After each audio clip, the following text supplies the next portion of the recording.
মুহতারাম ভাইরা, আমাদের সামনে মৃত্যু অনিশ্চিত, এই মুহূর্তে মৃত্যু হয়ে যেতে পারে।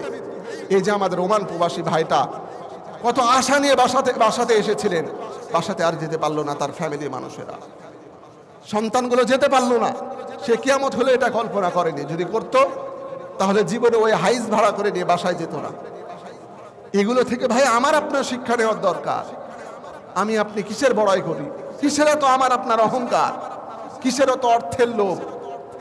দুনিয়ার মানুষ অল্প সময়ের জন্য আল্লাহ পাক দুনিয়াতে পাঠিয়েছেন, মিনহা খলাকনাকুম ওয়া ফিহা নুঈদুকুম ওয়া মিনহা নুখরিজুকুম তারাতান উখরা। এই আয়াত থেকে শিক্ষা নেওয়ার দরকার।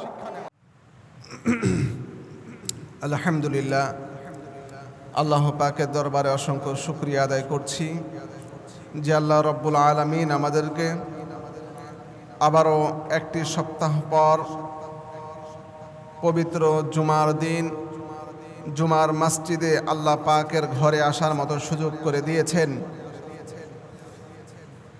আল্লাহ রব্বুল ইজ্জত আমাদেরকে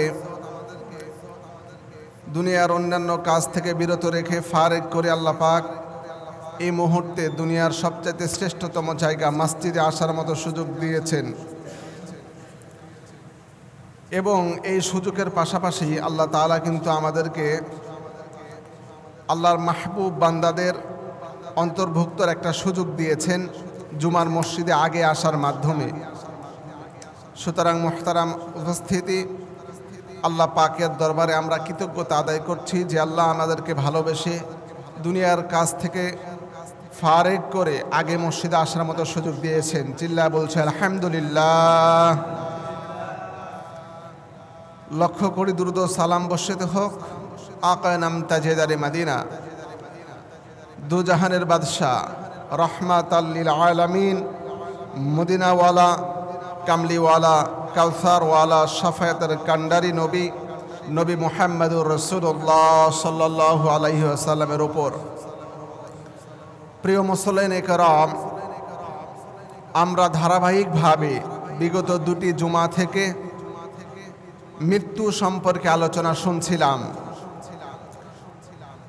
বাংলাদেশের রাজধানী ঢাকা নগরীর উত্তরার যে ট্র্যাজেডি, মাইলস্টোন স্কুল অ্যান্ড কলেজে যে ট্র্যাজেডি ছিল, সেটাকে কেন্দ্র করে মানুষের মৃত্যু আকস্মিকভাবে হতে পারে বা হয়ে থাকে, হচ্ছে, এটার উপরে ভিত্তি করে আমরা ধারাবাহিক আলোচনা মৃত্যু সম্পর্কে শুনে আসছিলাম। ইতিমধ্যেই আপনারা জেনে থাকবেন এবং জানেন, আমাদের একজন ওমান প্রবাসী ভাই, তিনি দীর্ঘদিন পরে দেশে এসেছেন। এয়ারপোর্টে তার পরিবারের লোকজন তাকে রিসিভ করার জন্য গিয়েছে। রিসিভ করা শেষ, আনন্দ চিত্তে ভালোবাসার মহাব্বত নিয়ে আবার বাড়ির পথে রওনা দিয়েছিলেন হাইসে চড়ে। আপনারা সবাই দেখেছেন, ফেসবুকে নিউজ মাধ্যমগুলোতে আপনারা জেনে থাকবেন, দেখেছেন। এই যে করুণ একটা ট্র্যাজেডি, করুণ একটা দৃশ্য, প্রবাসী ভাই নোয়াখালীর লক্ষ্মীপুর এলাকার বাসিন্দা, তিনি সেখান থেকে ওমান থেকে এসেছেন বাসাতে আত্মীয় স্বজন ফ্যামিলির সদস্যদেরকে অনেক কিছু উপহার দিবেন, অনেক কিছু তাদের নামে ক্রয় করেছেন, স্ত্রীর নামে, মা বাবার নামে, এবং তার সন্তান ছিল 3 জন। এই সন্তানগুলোর নামে অনেক কিছু ক্রয় করে তারা কিন্তু আনন্দ চিত্তে বাসায় ফিরছিলেন। কিন্তু আল্লাহ পাকের হুকুম ছিল রাস্তাতেই তাদের জীবন চলে যাবে, তার ফ্যামিলির মানুষদের জীবন চলে যাবে, এটা আল্লাহ লিখন ছিল। আল্লাহ পাক আজরাইলকে নির্দেশ দিয়েছেন রাস্তার মধ্যে অ্যাক্সিডেন্টের নামে তাদের হাইস পানিতে ডুবিয়ে নিষ্পাপ সন্তানগুলো এবং তার স্ত্রী সহ পরিবারের আরও লোকজন তারা মৃত্যুবরণ করেছে, আপনারা জানেন। তা আমাদের এই আলোচনা থেকে এটাই শিক্ষা নেওয়া, এই ধরনের ট্র্যাজেডি, এই ধরনের দুর্ঘটনা থেকে আমাদের জীবনে এটা শিক্ষা নেওয়া উচিত, দরকার। আমরা অর্থ, সম্পদ, ক্ষমতা সব কিছুর বড়াই আর অহংকার করে দুনিয়াতে বিচরণ করছি, অথচ মুহূর্তের মধ্যেই আমার মৃত্যু হতে পারে। কত স্বপ্ন নিয়ে ওই ওমান প্রবাসী ভাই পরিবারের লোকদের জন্য অনেক কিছু ক্রয় করে কিন্তু তিনি নিয়ে এসেছিলেন।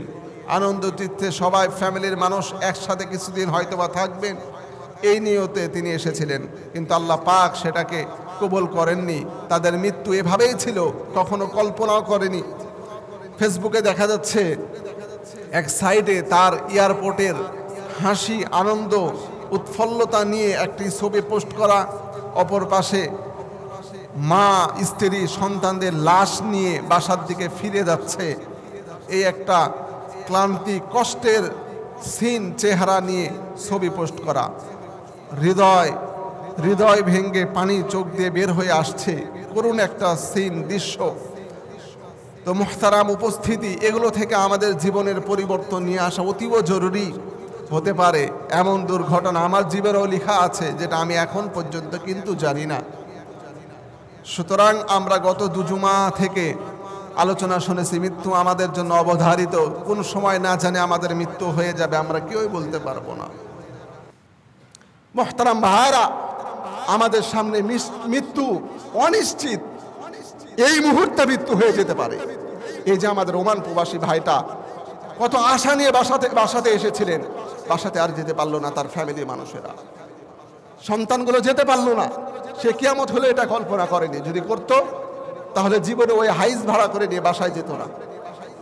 এগুলো থেকে ভাই আমার আপনার শিক্ষা নেওয়ার দরকার।